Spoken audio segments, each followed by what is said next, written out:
Innal hamdalillah nahmaduhu wa nasta'inuhu wa nastaghfiruhu wa na'udzu billahi min shururi anfusina wa min sayyiati a'malina man yahdihillahu fala mudilla lahu wa man yudlil fala hadiya lahu wa asyhadu an la ilaha illallah wahdahu la syarika lahu wa asyhadu anna Muhammadan abduhu wa rasuluhu amma ba'd. Ikhwas sekalian, insyaallah rahmatullahi Allah SWT, semoga Allah SWT merahmati kita semuanya, dan semoga Allah memudahkan segala urusan kita, memberkahi urusan kita semuanya insyaallah ya alamin. Dan semoga teman-teman yang biasanya hadir kemudian berhalang hadir karena hujan, semoga kita mendapatkan pahala dari Allah SWT insyaallah. Amin ya rabbal alamin. Bismillahirrahmanirrahim. Insyaallah malam ini yang kita bahas adalah hadis yang ke-640. Wa 'an Abi Ya'la Shaddad ibn Aus radhiyallahu anhu an Rasulillah sallallahu alaihi wasallam qala inna Allah kataba al-ihsana ala kulli shay fa idza qataltum fa'asun kitlah wa idza dhabhtum fa'asun dhabha wa liyuhidda ahadukum shafratahu wal yurih dhabihatahu. Ini hadisnya hadis sahih dalam riwayat Muslim. Nabi Muhammad beliau mengatakan innallaha katabal ihsana ala kulli syai'. Sesungguhnya Allah SWT telah mewajibkan perbuatan baik ataupun berbuat kebaikan ala kulli syai'in, atas ataupun dalam segala hal. Di sini ada kata-kata kataba. Kataba itu artinya secara harfiah adalah menuliskan. Menuliskan. Para ulama di sini mereka mensyarahi hadis-hadis ataupun ayat yang dalamnya ada kata-kata kataba ataupun kutiba. Sebagian diantaranya diartikan furido, artinya diwajibkan. Kalau kataba berarti mewajibkan, termasuk diantaranya adalah yang terdapat dalam hadis ini. Innallaha katabal ihsana ala kulli syai'. Sesungguhnya Allah SWT mewajibkan perbuatan baik dalam segala hal. Baik muamalah kita, interaksi kita kepada sesama umat manusia, baik di tempat kerja, baik di rumah tangga, termasuk di jalan pun diwajibkan untuk melaksanakan suatu kebaikan. Kadang-kadang di saat kita itu ya ikhwas sekalian tidak berbuat ihsan, berbuat suatu kebaikan yang membuat Allah Subhanahu wa taala ridha, kadang-kadang di saat kita itu menghindari untuk berbuat suatu kebaikan atau ihsan, yang terjadi adalah suatu kezaliman telah kita laksanakan. Di sini kalau kita perhatikan ya ikhwah, ini kan sifatnya umum, ini ala kulli syai', atas segala sesuatu. Berarti ini bersifat global, bersifat general, termasuk dalam berkendaraan. Tadi pagi ya, anak naik mobil sama keluarga. Sudah ada dekat di sini ada mobil gede ekspedisi terkenal yang gede banget, tinggi. Kita sudah pelan-pelan. Kebetulan di sini ini ada perempatan. Ada motor, udah tahu jarak antara kami berdua ini sudah dekat, sudah kita pelankan. Yang truk tersebut juga pelan, ada motor masih maksa untuk lewat di antara kami. Ini kaget sopirnya, langsung bentrok. Apalagi kan kalau sampai begitu besarnya truk, suara klaksonnya kan besar banget. Orang ini yang dia dengan sembarangan naik kendaraan, jazakumullah khair, tidak mikir masalah keselamatan diri, tidak mikir efek yang ditimbulkan. Berarti orang ini dia tidak melaksanakan suatu perbuatan ihsan. Dalam hal apa? Dalam hal kendaraan. Apalagi mobil sebesar itu, truk sebesar itu. Kan ada bagian-bagian yang memang tidak bisa dilihat oleh sopir-sopirnya yang disebut sebagai blind dan spot ini. Sehingga kalau kita perhatikan truk yang sangat besar, banyak kita dapatkan spion-spionnya. Bukan cuma sekedar untuk hiasan, tapi memang ada sebagian di antara titik ataupun spot yang memang tidak bisa dilihat oleh oleh sopirnya. Sehingga kadang-kadang ada mungkin orang naik kendaraan kemudian digiles oleh truk. Karena memang sembarangan dalam berkendaraan nih, sebagian di antara pengguna jalan. Ini kita bicara masalah al-ihsanu ala kulli syai'. Al-ihsan ala kulli syai'. Allah SWT mewajibkan perbuatan baik, berbuat suatu kebaikan atas segala sesuatu. Termasuk di saat lagi berjalan. Antum berkendaraan. Memang kebetulan saat itu adalah lagi crowded, lagi padat. Sehingga jalan perang, ada orang mau nyebrang. Orang yang tahu ngaji pasti akan ngasih kesempatan orang ini untuk menyeberang. Kalau kita menggunakan misalnya istilahnya kewarasan kita atau pertimbangan akhirat, niscaya kita kasih kesempatan orang tersebut untuk nyebrang. Lagian kan, walaupun toh seandainya kita tidak ngasih kesempatan dia untuk menyeberang, perjalanan kita belum akan lancar karena depannya masih banyak orang yang lagi crowded, lagi padat, bukan main. Kenapa kita nggak ngasih kesempatan terhadap orang ini untuk menyeberang untuk sementara waktu?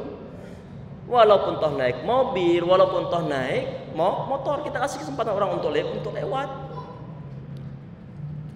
Itu satu sisi ya ikhwas sekalian. Kalau misalnya antum, berarti orang ini kalau seandainya dia menyetop kendaraannya untuk sementara waktu, untuk ngasih kesempatan orang yang mau lewat, berarti orang yang telah berbuat suatu kebaikan. Ada ihsan yang dia laksanakan.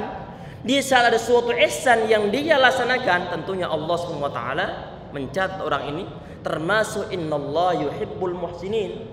Sungguhnya Allah SWT mencintai orang-orang yang berbuat suatu kebaikan. Karena kenapa? Karena ditulis oleh Allah SWT sebagai bentuk ibadah. Walaupun toh nilai sosial.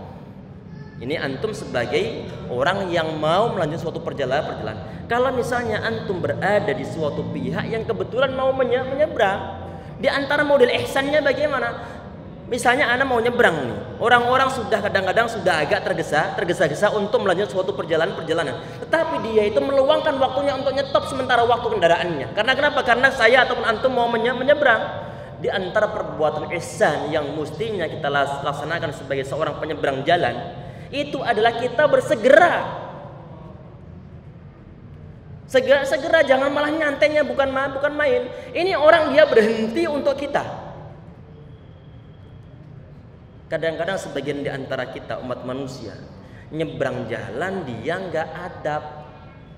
Kadang-kadang nggak noleh kanan noleh kiri, langsung main serobot yang pertama. Ataupun di saat ada sebagian di antara pengguna jalan lain ngasih kesempatan kepada kita untuk nyebrang, malah kita nyantai sambil nelpon, sambil noleh. Lambatnya bukan main. Ini orang sudah mau melanjutkan suatu perjalanan, kok bisa? Apakah ada semacam itu? Kadang-kadang kita gregetan bukan main. La haula wala quwwata illa billah. Kita pengen mendapat suatu pahala dari Allah Subhanahu wa taala, baik sebagai seorang pengguna jalan ataupun sebagai orang yang mau menyeberang. Sehingga hal yang semacam ini ya ikhwas sekalian perlu untuk kita mawas diri dari segi apa? Dari segi kesopanan, termasuk adab, termasuk di antara bentuk adab ataupun ihsan dalam menyeberang tadi itu. Di saat kita dikasih kesempatan, paling enggak kita jazakumullah khairan. Makasih Pak. Sudah enggak makasih, jalannya lambatnya bukan main, sengaja dipelan-pelankan, enggak ada makasih sama sekali. Ini pun orang semacam ini dia kurang berbuat suatu ihsan. Kalau kita perhatikan ya ikhwas sekalian, insyaallah dirahmati oleh Allah Subhanahu wa taala. Kalau kita perhatiin di sini, innallaha katabal ihsana ala kulli syai'. Sesungguhnya Allah Subhanahu wa taala menuliskan ataupun mewajibkan berbuat baik atas segala sesuatu. Terhadap diri kita pun begitu. Kita punya fisik, kita punya badan, jangan dirusak. Dijaga stamina tubuh kita dengan mungkin olahraga, walaupun toh nggak setiap hari olahraga, karena kita ada waktu lain, karena kita ada kewajiban lain, bukan hanya sekedar untuk menjaga stamina tubuh. Sedangkan masalah ukhrawi tidak kita pikirkan, sekedar untuk sehat, makan sehat, minum juga sehat, tubuh kita jaga, jangan dirusak dengan asap, jangan dirusak dengan minum-minuman yang nggak jelas. Karena kenapa? Karena kita diwajibkan untuk berbuat suatu ihsan terhadap segala sesuatu, termasuk terhadap keluarga kita, anak-anak kita, istri kita. Ada hak-hak yang perlu untuk kita laksanakan, yang kita berikan kepada mereka. Bukan sekedar masalah pemenuhan kebutuhan, fasilitas ataupun makan minum, tetapi juga hak yang wajib untuk kita berikan kepada mereka.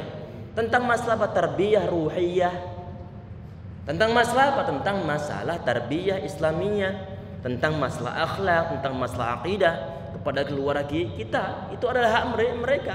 Kalau hak mereka, otomatis itu adalah suatu kewajiban yang wajib hukumnya untuk kita tunaikan.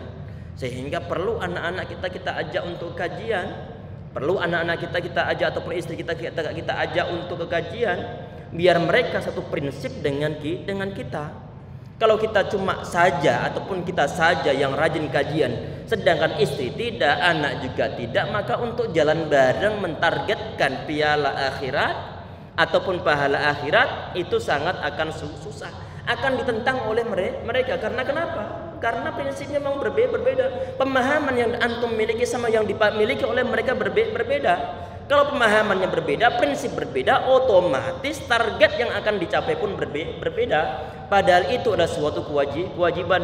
Allah Subhanahu wa taala mengatakan, ya ayyuhalladzina amanu qu anfusakum wa ahlikum nar. Wahai orang-orang beriman, jagalah diri kalian dan juga keluarga kalian dari api neraka. Di antaranya bagaimana kita berikan hak mereka untuk mengenal Allah Subhanahu wa taala. Kita berikan hak pada mereka agar mereka mengenal ajaran Rasulullah SAW. Itu ada termasuk di antara perbuatan baik ihsan terhadap keluarga kita. Termasuk at-ta'amul ma'aman tahtahu, bermuamalah dengan orang-orang yang berada di bawah kita. Artinya mungkin anak buah, mungkin karyawan, mungkin staf di kantor, atau mungkin anak buah di suatu tempat kerja. Berbuat suatu kebaikan kepada mereka, ini pun nanti masuk dalam kategori ini. Ya ikhwas sekalian, ya insyaallah dirahmati oleh Allah Subhanahu wa taala. Jadi tadi ini adalah ihsan dalam segala sesuatu. Sekarang ini musim-musim penghujan. Penghujan. Kalau musim penghujan, jalan kita bukanlah jalan yang sangat ideal. Sehingga banyak jeglongan-jeglongan, banyak genangan-genangan air. Jangan mentang-mentang motornya, kendaraannya bagus, suaranya dibuat kewencang bukan main. Kemudian nggak peduli tentang masalah jeglongan yang di sana banyak air. Perlu kita pikirkan apakah bisa kita lewat ini. Kalau seandainya kita selama ini ngegas di saat berkendaraan, terus ngegas, terus ngebut misalnya, perhatikan apakah jalan yang kita lewat tersebut ada genangan air dan kebetulan di samping kanan kiri kita ada pengguna jalan lain ataukah tidak. Jangan sampai menggolimi orang lain sebab egois kita. Karena ini kita menyangkut masalah al-ihsan fi kulli syai, dalam segala hal.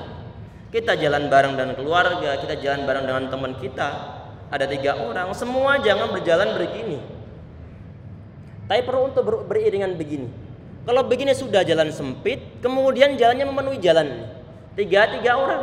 Kalau mungkin anak-anak masih lumayan karena mereka belum terlalu banyak pertimbangan. Tetapi kalau udah mak-mak ataupun bapak-bapak ataupun mas-mas jalannya kok masih begini, sedangkan jalannya sempit, ini suatu bentuk di antara kezaliman. Suatu bentuk di antara kezaliman, berarti orang semacam ini dia tidak berbuat ihsan atas segala sesuatu, termasuk dalam bentuk dia di saat berjalan. Termasuk dengan tangga kita. Misalnya kita berada di suatu komplek yang mana sebagian di antara developer itu dia bangun suatu dinding antara satu rumah dan rumah yang lainnya hanya dibuat satu dinding. Satu dinding. Di saat kita perlu untuk ngebor, kalau kita bor jelas suara akan terdengar oleh tangga sebelah. Sebagai bentuk ihsan, kita beritahukan kepada mereka bahwa antara jam sekian sampai jam sekian Mohon maaf kalau ada suara bor, dan kami pastikan insya Allah tidak akan tembus ke ruangan Bapak. Sudah nggak izin, diberisikin dengan suara bor, tahu-tahu kemudian tembus. Ya bagaimana bisa nanti antara tangga bisa rukun? Perlu diperhatikan hal yang semacam ini. Walaupun toh yang saat itu kita bor adalah ruangan kita ataupun rumah kita, tapi kan kebetulan ini joinan, ini temboknya ini. Temboknya join dibor di satu ruang, akan terdengar di ruang yang lainnya. Oleh karena itu alangkah baiknya kita berbuat suatu kebaikan al-ihsan, termasuk dengan tetangga kita. Kita mau nambal genteng, kebetulan mau jalannya cuma satu doang, melewati sebagian di antara area tetangga. Kita beritahu kepada mereka, biar nanti mereka mikirnya nggak macem-macem. Kalau sudah mikir macem-macem, ada timbul suatu suudzon, ada masalah kecil yang lain pasti nanti akan diungkit-ungkit, sehingga kita tidak akan tentram dalam hidup berumah tangga ataupun dalam bertetangga. Karena kenapa? Karena kadang-kadang tidak kita mulai dari diri kita, tidak mau untuk al-ihsan dengan tangga kita. Ya ikhwas sekalian yang insyaallah dirahmati oleh Allah SWT, tadi ini adalah ihsan, termasuk juga dalam ibadah kepada Allah Subhanahu wa taala. Untuk definisi ibadah kepada Allah Subhanahu wa taala, ihsan an ta'budallaha ka'annaka tarahu fa in lam takun tarahu fa innahu yarak, atau kama qala alaihi salatu wasallam. Kita ibadah seakan-akan kita itu melihat Allah Subhanahu wa taala, seakan-akan ya, nggak mungkin kita melihat Allah selama di dunia. Tetapi kita itu pengen di saat ibadah kita itu merasa bahwa Allah Subhanahu wa taala itu terus mengawasi kita, baik dalam ibadah ataupun hal yang lain sebagainya. Sehingga saat kita merasa diawasi oleh Allah Subhanahu wa taala, maka nanti kita berusaha untuk berbuat berbagai macam kebaikan dalam ibadah, dalam muamalah, dalam kegiatan kita sehari-hari. Kemudian di poin berikutnya, kalau ibadah tentunya misalnya ada suatu kesunahan, maka perlu untuk kita laksanakan. Kalau seandainya ada suatu hal-hal yang selama ini belum kita laksanakan, maka perlu untuk kita laksanakan. Kalau kita merasa bahwa selama ini wudhu kita tidak sempurna, maka perlu untuk disempurnakan. Perlu ngaji tentang masalah hal fikih untuk memperbaiki masalah amaliyah zahiriyah, memperbaiki masalah amalan-amalan lahir. Perlu mempelajari masalah hadis, perlu mempelajari masalah akhlak, sehingga perlu ada juga akidah tentunya. Karena ini adalah untuk termasuk pelaksanaannya, termasuk di antara bentuk ihsan kepada Allah Subhanahu wa taala. Kemudian di sini di poin berikutnya, Nabi Muhammad SAW beliau ini menyebutkan di antara contoh. Jadi nanti disebutkan ini bukan hanya sekedar dua ini saja untuk yang masuk dalam kategori ihsan, tetapi beliau di sini hanya menyebutkan dua contoh. Kata beliau, fa idza qataltum fa ahsinul qitlah. Jika kalian membunuh, maka bunuhlah dengan cara yang sebaik-baiknya. Ini mungkin ditanya, nanya bagaimana? Loh, ini kan masalah pembunuhan. Masalah pembunuhan. Orang yang dibunuh nyawanya melayang tentunya dan tidak bisa balik lagi. Bentuk ihsan di sini itu bagaimana? Dalam hal ini ya ikhwas sekalian para ulama mensyarai. Ini paling tidak nanti ada dua model nih. Ada dua model. Apa yang pertama adalah misalnya ada orang di negara Islam, dia itu membunuh orang lain.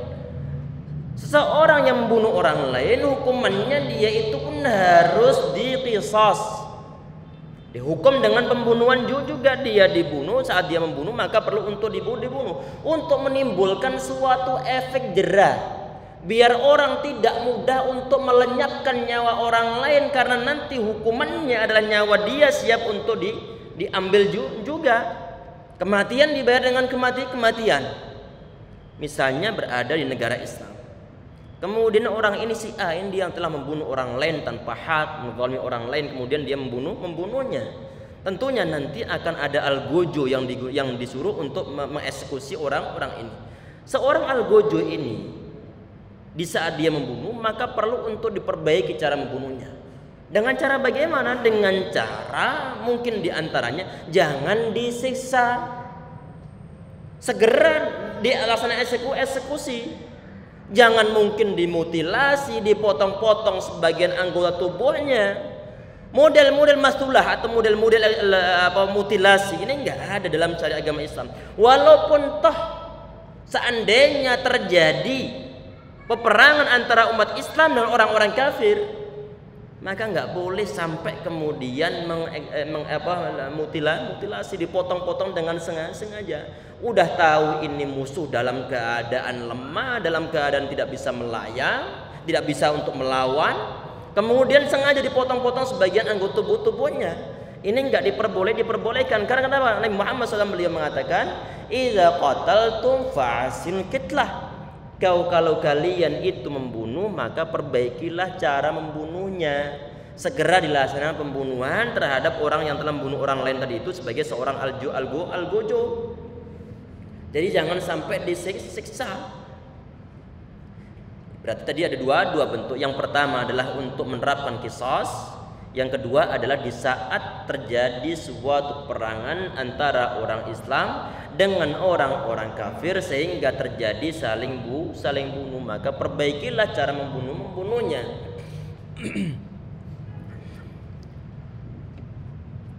Kemudian di poin berikutnya Nabi Muhammad SAW beliau mengatakan, wa idza dzabhtum fahsinuz dzibhah. Kalau kalian menyembelih maka perbaikilah cara nyembelihnya. Ini masya Allah akhlak Islam. Itu enggak ada istilah model-model goreng ikan masih hidup, digoreng sebagiannya, sebagian dibiarkan masih hidup nih.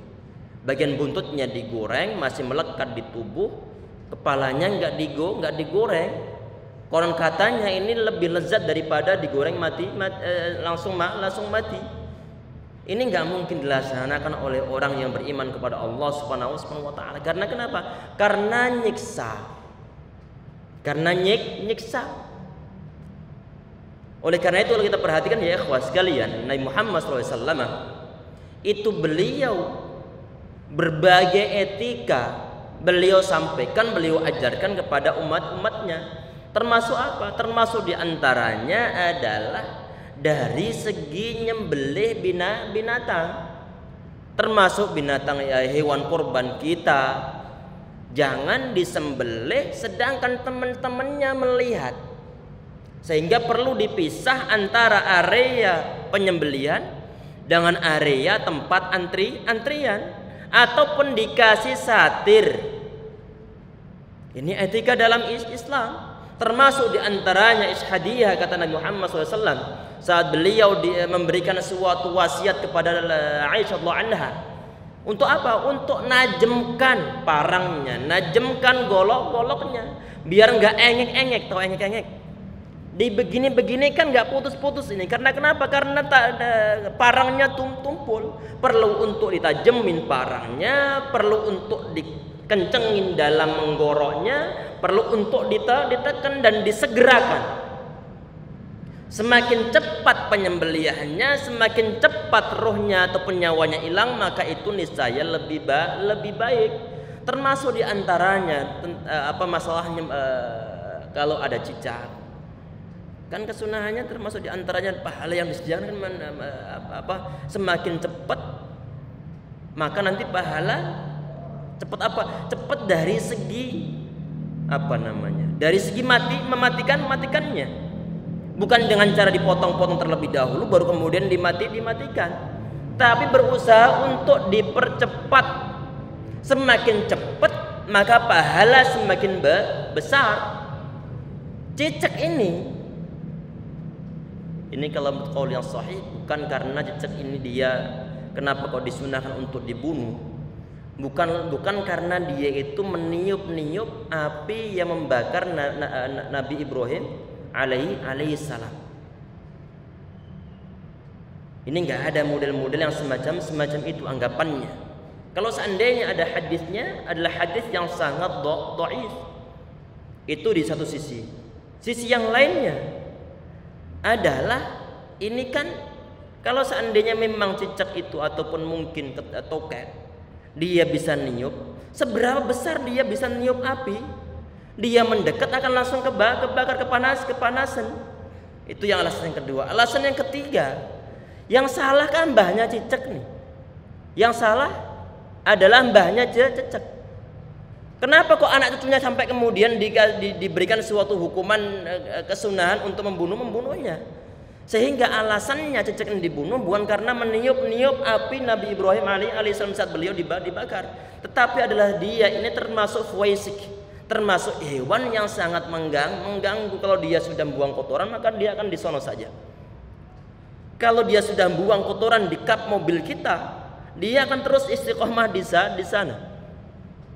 Begitu keadaan sangat mengganggu. Kotor ini bukan main, najis, kemudian sangat mengotori. Kita perhatikan ya ikhwah sekalian, kita beri pembahasan bahwa Nabi Muhammad SAW beliau mengajarkan untuk memperhatikan masalah nyembelih agar diperbaikilah cara menyembelihnya. Termasuk diantaranya adalah kita jangan memperlihatkan parang kita di mata dia. Dengan cara bagaimana? Mungkin dengan ditutup matanya, jangan sampai di saat kita itu mengasah parangnya dilihat oleh dia. Nabi Muhammad SAW beliau sampai membuat suatu ungkapan, apakah ente pingin membunuh dia? Turidu an taqtulahu qatlatayn kama qala Rasulullah. Apakah ente pengen membunuh dia sebanyak dua kali? Yang pertama dengan pembunuhan mental dia di begini-begini depan dia, kemudian yang kedua adalah dengan dihilangkan nyawanya. Tadi ini ya ikhwah sekalian adalah etika berbuat suatu kebaikan, termasuk diantaranya adalah terhadap hewan yang mau kita sembelih. Termasuk kalau kita nyembelih ayam dulu saat kami di kampung, nyembelih ayam oleh Mbah Mudin kami. Itu kan dibawa ke Mbah Mudin, bukan enggak semua orang dia berani ataupun ada keahlian untuk nyembelih. Sehingga ayam pun dibawa ke Mbah Mudin ini zaman-zaman dahulu. Di antara hal yang dilaksanakan adalah mencabuti bulu yang ada di leher. Gunanya untuk apa? Untuk nanti biar pesonya sampai ke kulitnya. Padahal aslinya tanpa dicabutin pun akan mudah dengan cara disibak. Sekedar ayam saja tidak akan susah. Tetapi kadang-kadang kita ini tidak berbuat suatu kebaikan, termasuk diantaranya adalah dalam menyembelih hewan yang kita beli. Kemudian Nabi Muhammad beliau mengatakan, wal yuhidda ahadukum syafratahu, dan hendaklah salah seorang di antara kalian menajamkan pesonya. Ditajamin pesonya, pastikan dites terlebih dahulu apakah peso kita ini telah tajam ataukah tidak. Kita banyak pengalaman bagaimana caranya, mungkin dengan cara untuk mengiris kertas, mungkin dengan cara diginikan ke rumput. Kalau sampai putus berarti sudah tajam. Wal yurih dzabihatahu, dan hendaklah dia ini menyenangkan hewan yang hendak dia sembelih. Termasuk diantaranya di saat ini sebagian hadis, walaupun toh hadisnya sebelum mengatakan bahwa hadisnya adalah hadis yang lemah, tetapi para ulama memang mengambil hadis ini untuk apa? Diantaranya untuk mendukung suatu adanya kewajiban berbuat ihsan terhadap segala sesuatu. Di saat di antara sahabat ini dia ngiring sebagian di antara kambing yang mau disembelih, ditarik dari telinganya. Kemudian Nabi Muhammad SAW beliau menegurnya, dan beliau mengatakan, wa khud udhunaha wa khud bisalifatiha. Ente lepaskan telinganya, pegang bagian lehernya. Ini adalah diantara ihsan dalam hewan sembelian kita.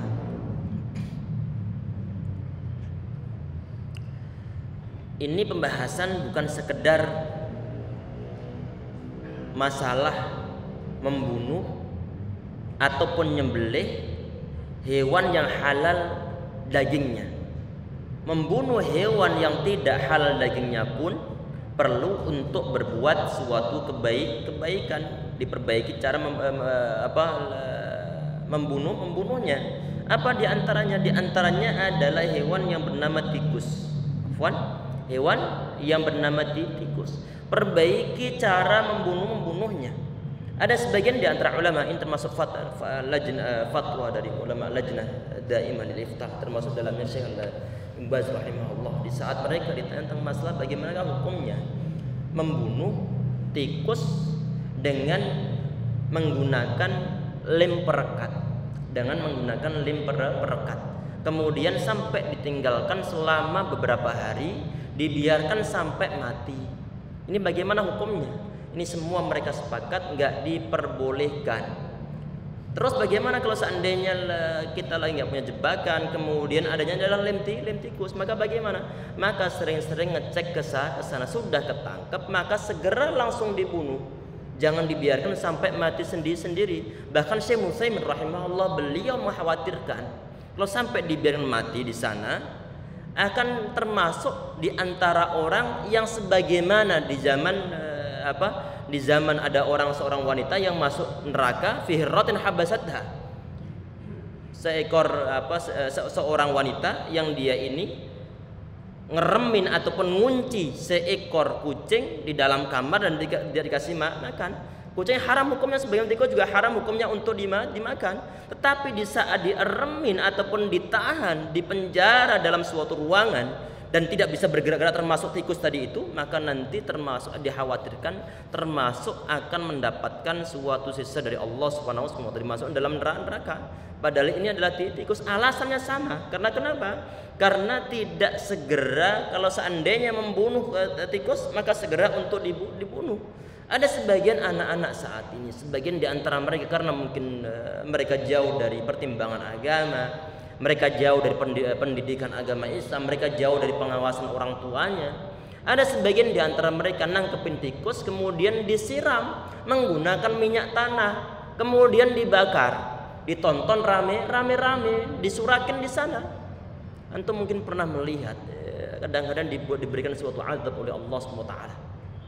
Beberapa bulan yang lalu mungkin kejadiannya, bukan Indonesia tentunya, bukan di Indonesia. Dibakar, kemudian tikusnya masuk ke dalam rumahnya, bakar rumah habis total. Itu diantara bentuk azab dari Allah SWT. Walaupun toh tikus yang dibunuh. Karena kenapa di sini tidak berbuat ihsan terhadap tikus ini, termasuk yang difatwakan oleh Lajnah Daimah lil Iftah, itu adalah jangan dibunuh dengan cara ditenggelamin, ditaruh setelah dijebak di kurungan ataupun jebakan tikus, kemudian tenggelamin di kolamnya misalnya. Ini pun termasuk di antara ketidakihsanan dalam berbuat sesuatu. Ihsannya bagaimana? Kalau seandainya sudah ketangkap, langsung berusaha untuk dimatikan, jangan disiksa.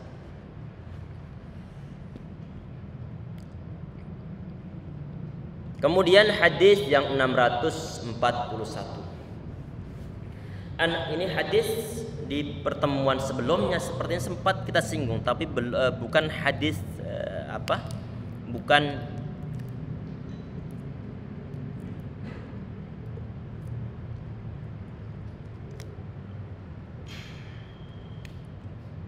pembahasan intinya. Kita perhatikan di sini. Qalat, dari Aisyah radhiyallahu anha, beliau mengatakan, "Ma khuyyira Rasulullah sallallahu alaihi wasallam," Nabi beliau tidak pernah disuruh memilih bain amrain, antara dua hal, illa akhadha aisarahuma, kecuali beliau mengambil ataupun memilih, sebagian riwayat ila ikhtar, memilih yang termudah di antara keduanya. Ini pun bersifat umum ya ikhwah, ini pun bersifat umum. Ada suatu baik nanti menyangkut masalah kebiasaan, menyangkut masalah kegiatan ataupun yang lainnya. di saat dihadapkan pada dua hal yang sama-sama halal dan boleh untuk dikerjakan, maka kesunahan Nabi Muhammad SAW itu adalah beliau memilih yang paling ringan, paling mudah untuk dilaksanakan. Jadi nggak ada istilahnya di zaman-zaman beliau tentang masalah karena mungkin senang tantangan untuk petualangan, sehingga sengaja jalan-jalan yang tidak pernah dilalui oleh orang dia lalui. Padahal jalan yang sering dilalui oleh orang itu cukup nyaman untuk dilewati, tapi dia sengaja menempuh jalan yang jarang dilewati oleh orang. Karena kenapa? Saat ditanya kok antum lewat jalan tersebut sih?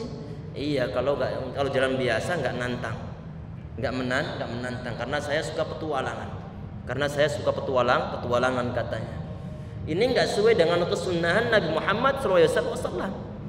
Lebih parah lagi kalau seandainya keadaan ini dia paksakan kepada orang lain, dia ngajak keluarganya, dia ngajak ayahnya, ngajak ibunya menempuh jalan yang memang jarang dilalui oleh orang. Kita nggak mengetahui apakah di sana ada sinyal ataukah tidak. Kita juga nggak tahu apakah nanti jalan memang ada binatang-binatang buas ataukah tidak. Juga kadang-kadang nggak tahu. Sudah kemudian nyasar, sinyal nggak ada, bensin habis, nggak ada orang yang dekat sana, yang sarakan orang lain. Kalau seandainya kita mengikuti cara-cara Nabi Muhammad SAW di saat beliau dihadapkan pada dua hal, maka niscaya beliau memilih yang paling ringan ataupun yang paling mudah.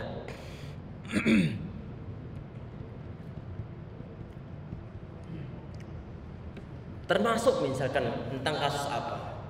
Misalnya di suatu kampus, kalau seandainya masih ada syarat kelulusan, diberikan dua opsi untuk bisa lulus. Misalkan S2, dia bisa milih antara nulis tesis ataupun mau ujian komprehensif. Maka nanti dia pilih di antara dua opsi tersebut yang paling mudah. Kalau menurut dia nulis lebih mudah, maka silahkan untuk nulis.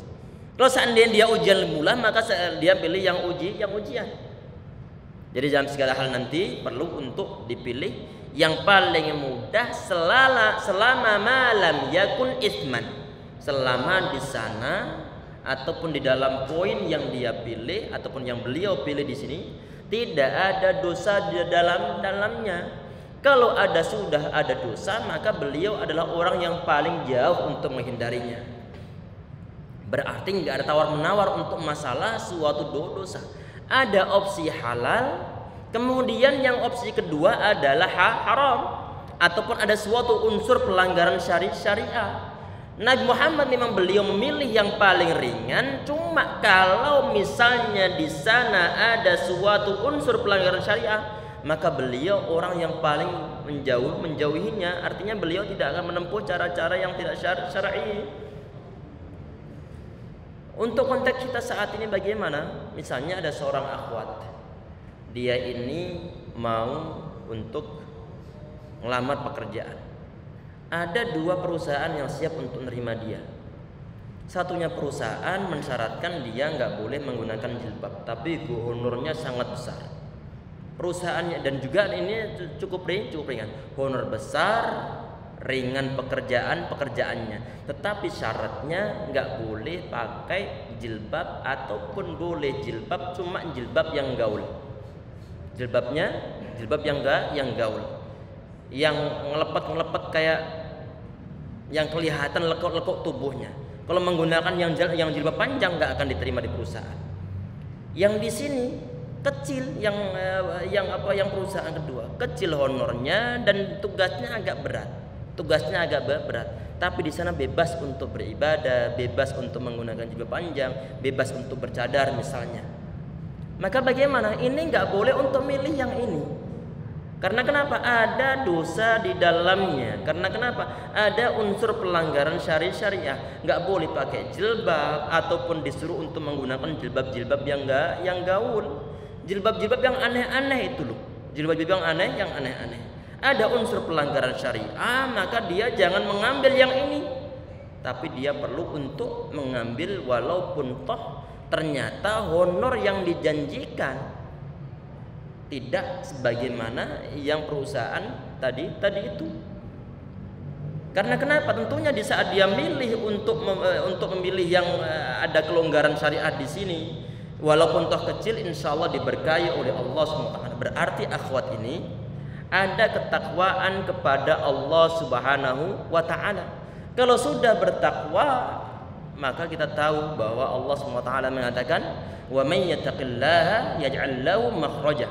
Barang siapa yang bertakwa kepada Allah, niscaya Allah akan menjadikan untuknya makhraj ataupun suatu solusi. Di saat misalnya biaya honor kurang besar, kemudian belum menutupi kebutuhannya, Allah tahu bahwa akhwat tersebut punya problem di bagian pemenuhan kebutuhan. Insya Allah akan Allah berikan jalan keluar dari sisi yang lainnya. Allah Maha Kuasa, Allah Maha Mampu. Jadi ini ya ikhwah sekalian yang insya Allah dirahmati oleh Allah Subhanahu wa Ta'ala.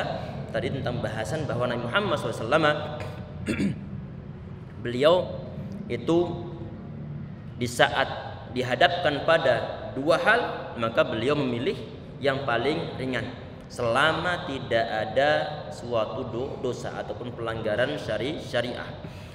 Kemudian di poin berikutnya kata Aisyah radhiyallahu anha, wa man taqama Rasulullah sallallahu alaihi wasallam fi syai'in qattu illa an tuntahaka hurmatullahi fa yantakima lillahi ta'ala. Dan Nabi Muhammad SAW beliau tidak pernah membalas li nafsi fi syai'in qattu untuk dirinya sendiri dalam suatu perkara. Illa antun tahaka hurmatullah, kecuali jika aturan yang ditetapkan oleh Allah telah dilanggar. Berarti kalau ada unsur-unsur mungkin syariat agama Allah SWT dihinakan atau mungkin diejek-ejek, maka Nabi Muhammad SAW beliau marah. Tapi untuk hal yang nanti sifatnya kembali ke diri beliau sendiri, ini beliau tidak membalasnya. Walaupun toh tidak secara mutlak karena kondisional juga di sini. Fayantaqima lillahi ta'ala. Kalau ada aturan Allah telah dilanggar, maka beliau membalas ataupun menghukum karena Allah subhanahu wa ta'ala. Sudah habis waktunya? Sudah? Nah, cukup sekian insyaallah yang bisa kita bahas dalam pertemuan kita kali ini insyaallah. Nanti di pertemuan berikutnya nanti kita lanjutkan hadis yang ke 642 insyaallah. Semoga Allah SWT memberkahi kita semua insyaallah, dan semoga Allah Subhanahu wa Ta'ala menyampaikan usia kita sampai di bulan Ramadan, menjumpai bulan Ramadan dalam keadaan lebih baik lagi, dalam keadaan lebih beriman lagi, dalam keadaan kualitas dan juga kuantitas ibadah kita kepada Allah semakin meningkat, lebih baik daripada tahun-tahun sebelumnya insyaallah ya rabbal alamin.